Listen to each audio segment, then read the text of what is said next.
Good evening and thank you for joining us. Advanced polling is now open for the upcoming federal election on April 28th. From today, April 18th, until the 21st, you can vote in advance at your nearest voting station. At this polling station, it was quite busy. People were coming as soon as the door opened at 9 a.m., and at one point the line was as well out the door. TBT also caught up with returning officer of Thunder Bay Superior North, Dale Mason, and asked him about how the turnout has been so far and what a person needs to bring in order to cast their ballot.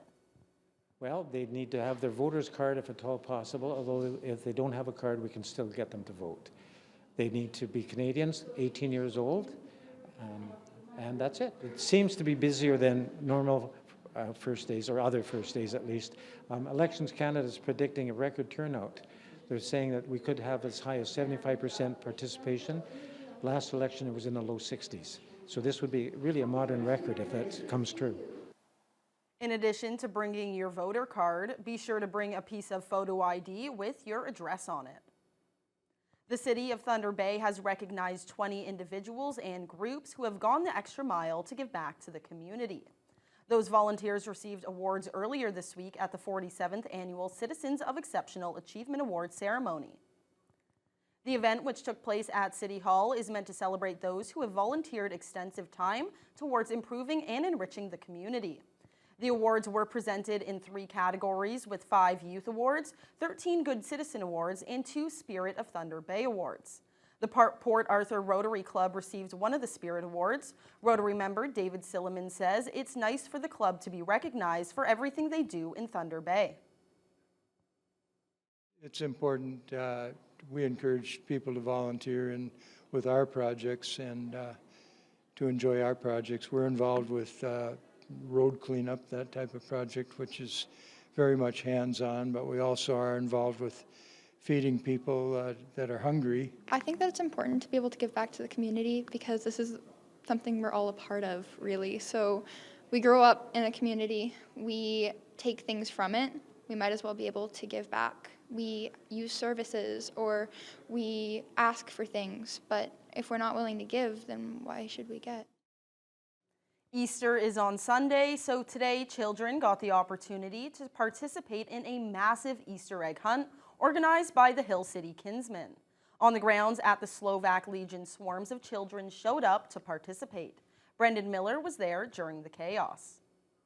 Just so things wouldn't get too out of hand, there were age groups. First, 3 and under, which provided a cute display of toddlers collecting eggs with their parents. And of course, every egg had some chocolates inside or even other prizes.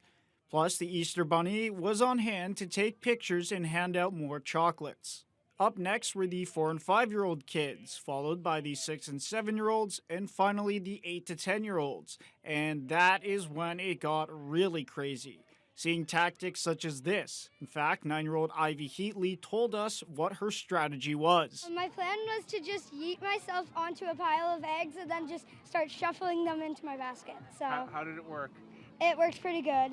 Because I like getting all the fun prizes and all the chocolates and stuff. And I like seeing my friends out here.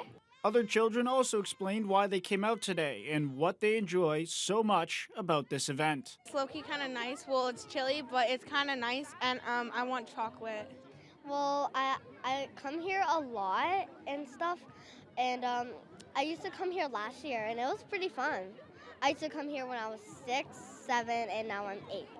Everyone loves chocolate, and the Kinsmen know that very well. In fact, Hill City Kinsman President Bert Baxter mentioned it took about 30 to 40 volunteers approximately 3 or 4 hours to fill all of the eggs with chocolates. He also added why they do this event year in and year out. Kinsmen and Cadets have always, our motto is giving back to the community, serving the community's greatest need. This is one of those events that we give back to the community, give back to the children. Well, we took this over several years ago from the Simpson Street Business Association and been running it ever since. So it's what we do. It's what we do as Kinsmen. Brendan Miller, TBT News. Thunder Bay residents are flocking to the new local plasma center as donation services finally returned to the city earlier this month. The old Plasma Center on Barton Street closed its doors in 2012, but now, after more than a decade without local access, Canadian Blood Services has opened their new plasma collection facility in the Thunder Bay Center. It's meant to help meet the growing demand for plasma, which is used to treat patients with compromised immune systems and neurological disorders. Local residents have been posting photos on social media showing themselves donating plasma at the center.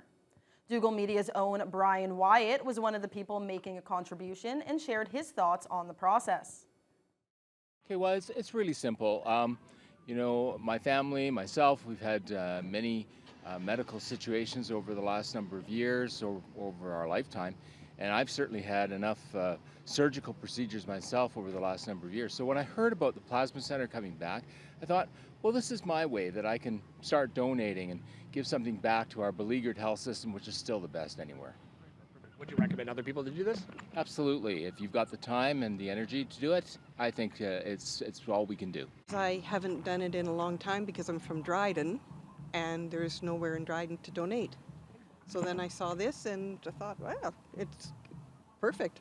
You think you're going to be back in the near future to donate more blood when you can? At least every 6 months for our medical trips. Yep. Canadian Blood Services will be hosting an official opening for the new Plasma Center on Wednesday. Cancer screenings will get a little more accessible to those in rural areas of Northwest as Thunder Bay Regional Hospital's Screen for Life coach is hitting the road for a 7-month tour. Over 35 communities across the region will get access to screenings for cervical, colon, and breast cancer.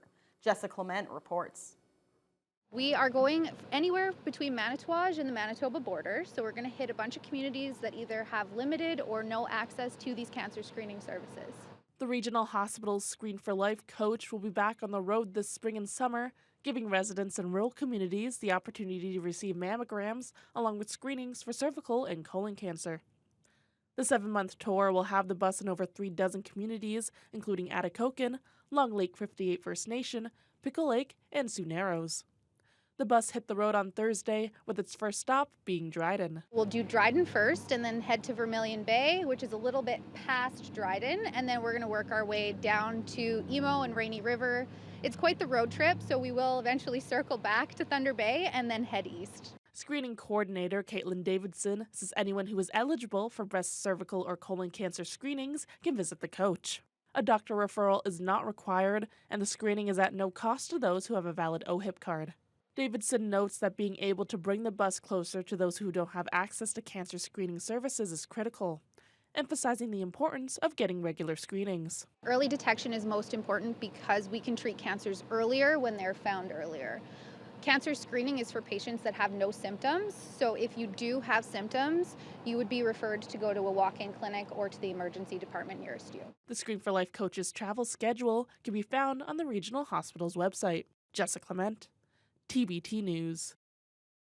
Some good news for residents in Beardmore and Nakeena. The 2 towns within the municipality of Greenstone have managed to retain some services at their community complexes.